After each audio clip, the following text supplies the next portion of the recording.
Welcome to Trillium Healing Arts Peercast. I'm Julia Wolf, energy healer and transformative life coach. In these episodes, I sit down with members of the greater healing community to talk about ways to facilitate our growth, evolve into our true selves, and manifest our dreams. Here, we dive into the art of healing. Hi, everybody, and welcome to a special episode of the Trillium Healing Arts Peercast.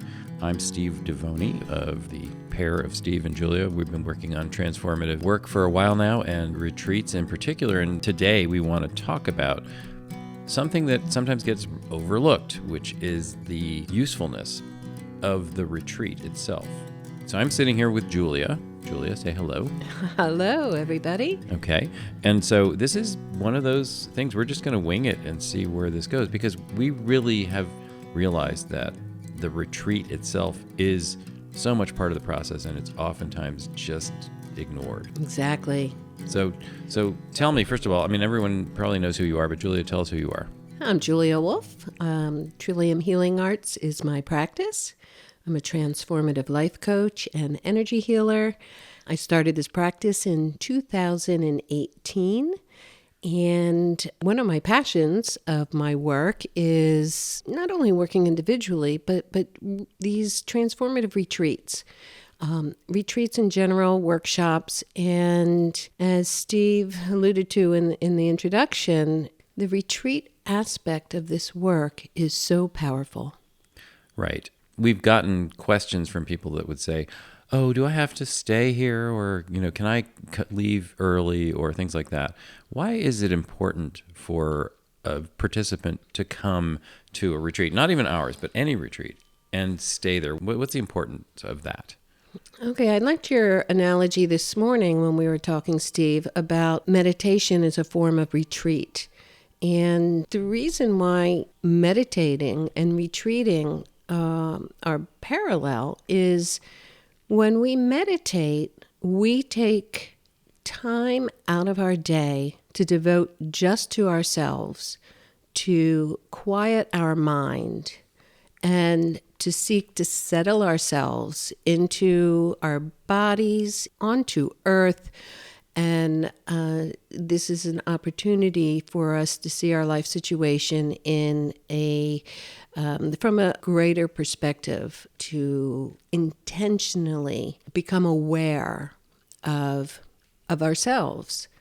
So when we offer a retreat, we're asking our clients to do just that, to show up for themselves, to come and leave their to-do list at home, to leave their work at home, their responsibilities with their dog or their family, the news, their cell phone, all of these distractions in life. We ask that they leave them home. So people come to the retreat, and their downtime, instead of being filled with the laundry or the internet, it's filled with moments to walk out into nature or to sit quietly with themselves. And the retreat itself is this opportunity to show up for yourselves. Right. So it's an investment, an actual investment in your time by unplugging from your normal life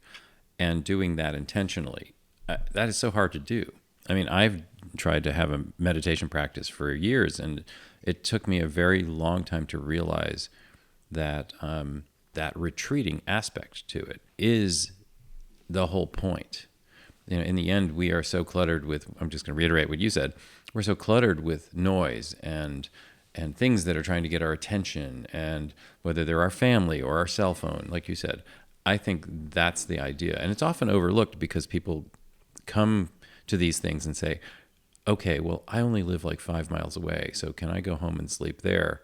And I think where we're going with this is that it's kind of important to be all in. I mean, would you agree with that? Is that exactly, where we are? To show up for yourself and dedicate 3 nights, 3.5 days to... In our case, yeah. in our retreats, exactly. To take a look at our individual life from a different perspective. And we do that in many many different ways. Now let's talk about some of those ways. Well, the first aspect of the retreat is we create community. Confidentiality is a huge aspect of forming community. When we feel safe to share with others, we can reflect on our own lives, not only through hearing ourselves tell our own story, but hearing how others hear our story. Mm-hmm, right. Yeah, that's true.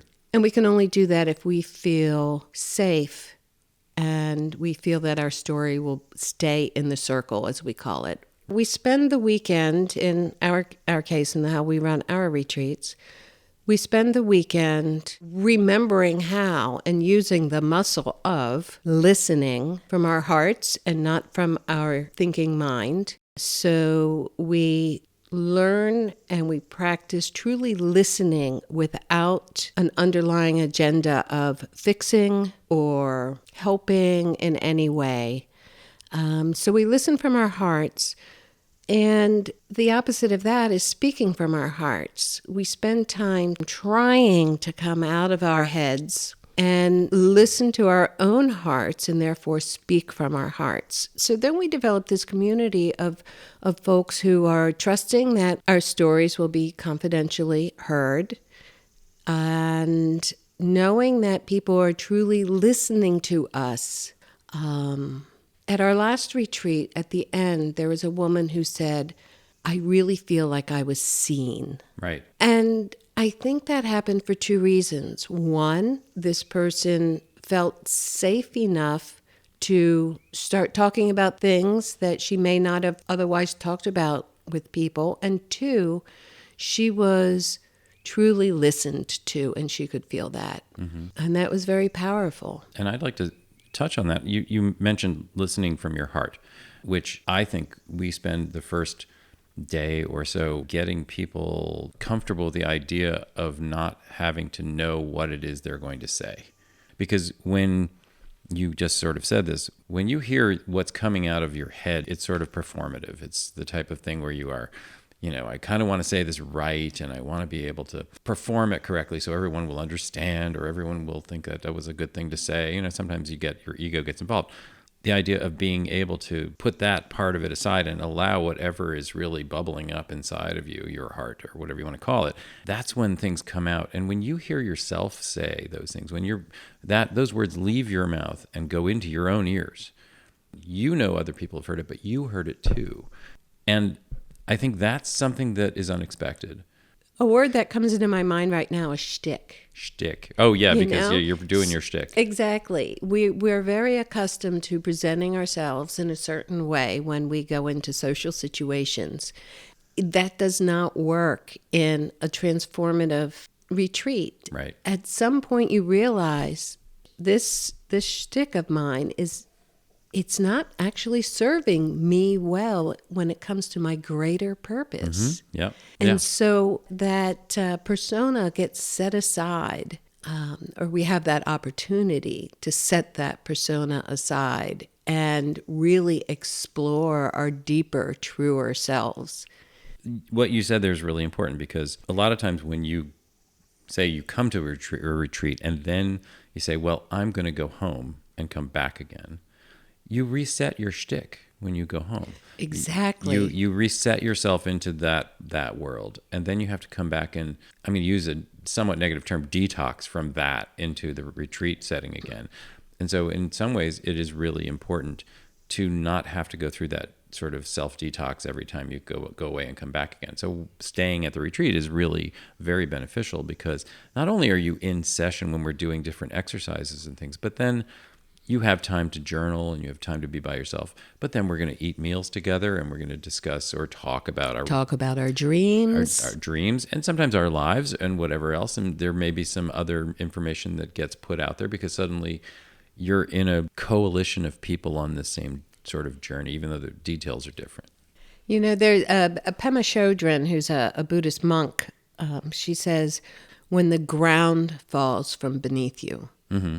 And that's what we're looking for. We're looking for that ground to break away, Right. to crumble beneath us, and to be in that void. Because in that void, that's where the infinite world of possibilities live.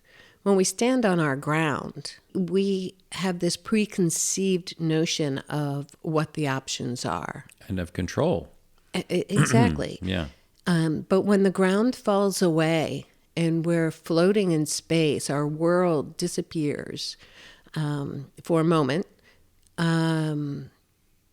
There's so much opportunity. Right. Could you imagine being one of those trapeze artists, and you go and you let go of one trapeze and you just have to trust that the other one is going to show up in time? Oh boy. Okay, well, that's kind of what transformative work is all about. Right. And wear your safety net most of the time. Yes, and that's so. actually a good point, the safety net. Our goal and job is to make sure everybody is safe throughout the retreat. Right. Yeah. Exactly. And I mean, we are learning along with you. So everybody who arrives at a retreat, it's not like we know exactly what's going to happen and exactly how we're going to, respond to what somebody says. But we know that that's where all of this work is for all of us. I mean, when somebody comes to the retreat and they share something unexpected, we expect the unexpected. And we get to learn about each person individually, and that helps us hold their space and hold their intention. Exactly. And there's such, this work is so beautiful. And Steve and I just love this work. We love watching the process. Mm-hmm. We love bearing witness to the process. The whole process of personal growth has the potential to help each one of us grow. In other words, we're all each other's teachers. Absolutely, absolutely. It's funny. We've both done transformative work ourselves with other groups and other Many people. times. And the funny thing I always get out of this, I used to think it was kind of a boatload of crap, and then it turned out that one of the people who we both worked with in the past, we'd see somebody who was struggling with control and struggling with letting go, and didn't get the experience that they expected to get, and so their assessment was that it didn't work. And when we would go through the process of actually mirroring, which is a way of giving feedback around the group, the person would say, I didn't have a good experience at all. And then when it get around to the facilitator, the comment would be, I think you had a great experience. The person's usually a little indignant, like, what do you mean I think I had a great experience? Like, look at what happened. Look at what you discovered in the process. Look at how you are right now in reference to this thing. I mean, look at and assess from where you are right now. You're standing in an important place, and you may not recognize that. And and oftentimes you get that, I don't really want to. I wanted what thing I wanted to come in with. Expectation. Right. And that's the thing about transformative work is one of the reasons why we're not able to break our pattern or to manifest whatever it is that we seek is because we are attached to the expectation of either how it's going to happen or what it looks like Or what it when should we get be. there. Yeah. Exactly. And that's a very important thing to remember is these attachments that we have. Steve and I were also talking this morning about Steve's son is going to be going on a vision quest. And what First did you time. What did you say this morning, Steve? It was something like, I have to stand back and Right. My son is going to go on a vision quest for the first time. I mean, this was an unusual thing for him to do. He's in his early 20s, and that means it's because I'm his loving father. It's going to be a big deal for me too. And you have your expectations. Well, and that was the whole thing. I mean, what I said was, I'm working really hard. I'm going to drive him to this place. We're going to have a very long time together to get there, and I'm going to have to check all of those expectations at the door. I want to help him have a good experience, and the truth is, it's not my place to do that. My place is to deliver him there and let him have the experience he's going to have. And so the idea that a person arrives with expectations, or in my case, we're the facilitators and we want you to have a great experience, but that's not our job. Our job is to facilitate you and allow you The the room opportunity. to grow in your own time, in your own way. And we're not going to help you along in any way in that respect. We're simply going to be doing exercises and things that get you out of your thinking mind and out of your head and allow you to find your heart. And boy, that is so not in character to what most of us do when we want to fix ourselves, when we want to get to a place of being better. My life isn't the way it should be, and I want it to be better. Sometimes the way to do that is to find a way to let go.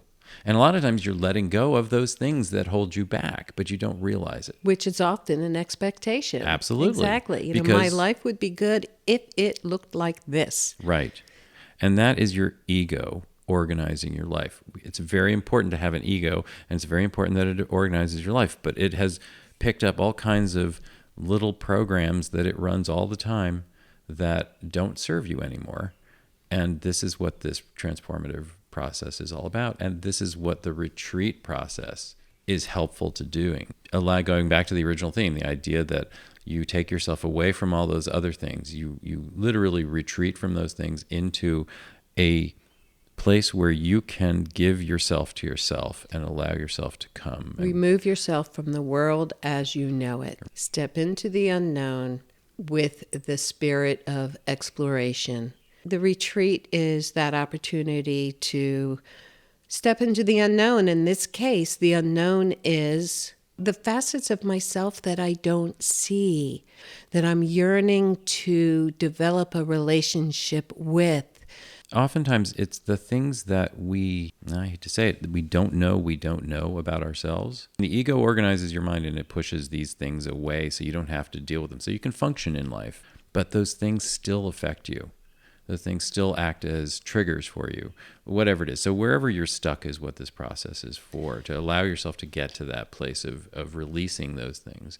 I wanted to touch on another aspect of retreating that I personally had problems with when I first entered this thing, which is that nature has a role in this.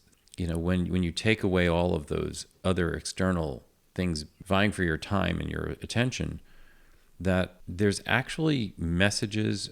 How do you want to put this? There's actually messages and things that come from nature that we completely, as a society of tech people, don't ever really attach to anymore. Yeah, I think where you're trying to go with this is we can get lost in our humanness. We can get sucked into the human-centric culture. And we forget that we are nature. We are Earth. We forget how to listen to our nature self. Another thing that we do in our retreats is there's always a very strong component of what might be called forest bathing or nature immersion. But all of the retreats include an aspect of communing with the natural world in order to listen and hear. And we might say something like, go talk to a tree. Well, trees don't talk. They don't have ears. They don't listen. But these are our human words. We can still communicate with nature and hear an aspect of ourselves which can rise above the human din when we really immerse ourselves into a natural surrounding. I think of that because a lot of times I used to think, I don't hear nature. I mean, I don't go and listen to how nature affects you. And I'd go, I don't hear anything but the leaves blowing in the wind and things like that. And what I didn't realize is that it's more about not actually hearing as opposed to allowing yourself to feel the gentle, subtle vibrations of what's going on out there. Sometimes you go to a place and you just feel like, wow, this is an amazing place. What I didn't realize before is that it wasn't just what my eyes were seeing and what my ears were hearing. For a minute, there's this silence that allows the vibrations of the trees and the vibrations of the wind and the connection. We don't think of those things as senses. We're not used to that. But we're affected by vibrations all the time. I mean, everybody loves music. Most people do. And that's all vibration. I mean, it is, of course, it's hitting your eardrums. But even if you turned your ears off, Oh, you would it's be going through every cell of your body. absolutely. Yeah, and yeah. and nature is very subtle when it comes to these things. And oftentimes they get overwhelmed with all the other things. It's really that retreat into nature is really kind of an important thing. Great experience on my first vision quest.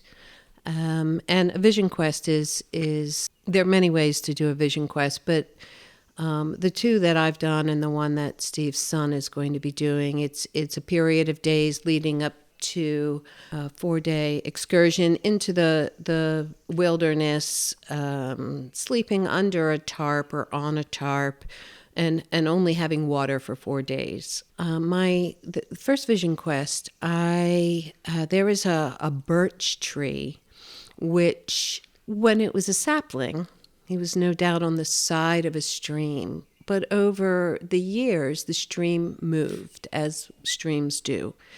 And it went through this birch tree's roots. So I could sit along this stream, and it looked like the birch tree was straddling the stream because the stream had moved underneath the birch tree.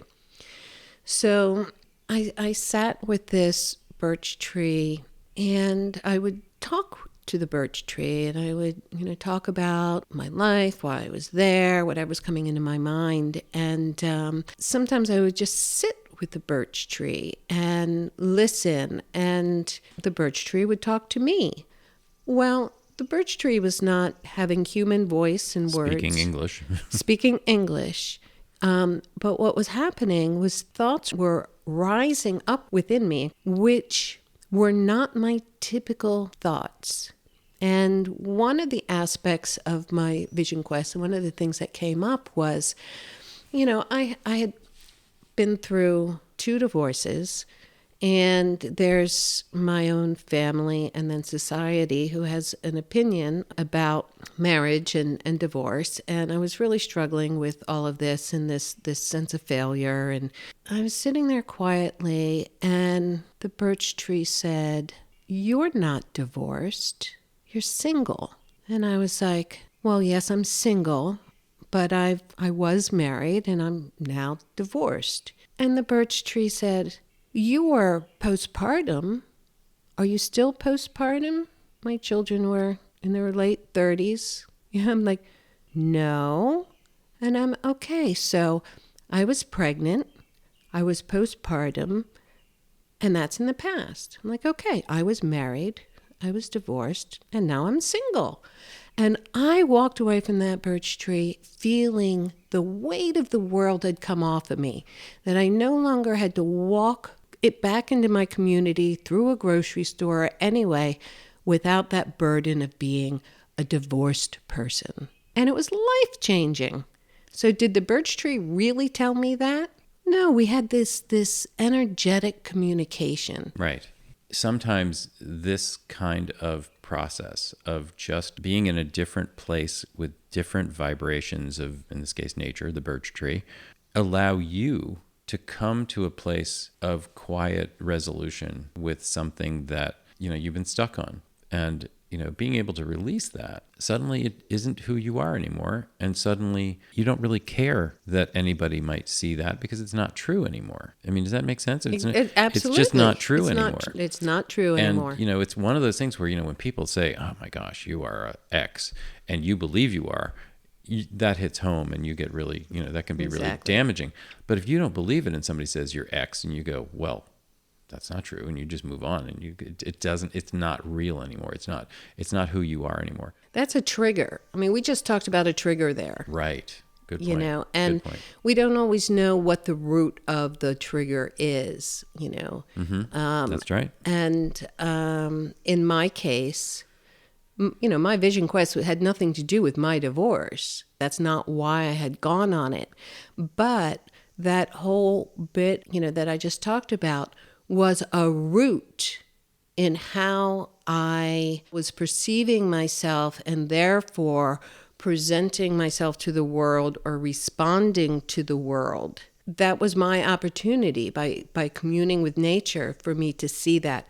We had dinner with some friends last night, and one of the friends was talking about how he would talk to his patients about triggers. And I loved his analogy. He said, just imagine that you have a box full of papers, a box full of information that you just don't want to deal with. And so you pack it up and you put it way back deep in the closet and you forget all about it.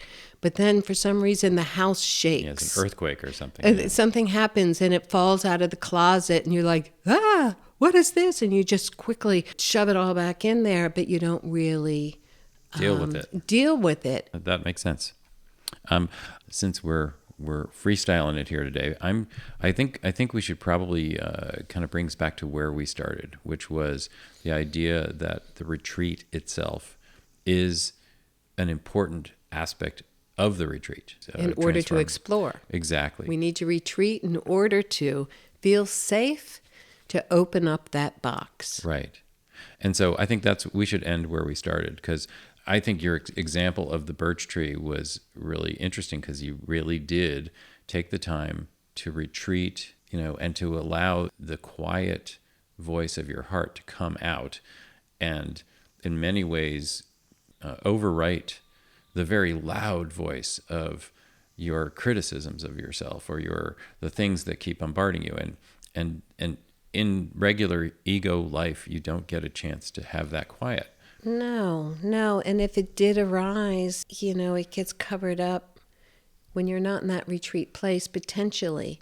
That revelation may have come up, but I was in the middle of working, right, or driving, or having dinner with my family.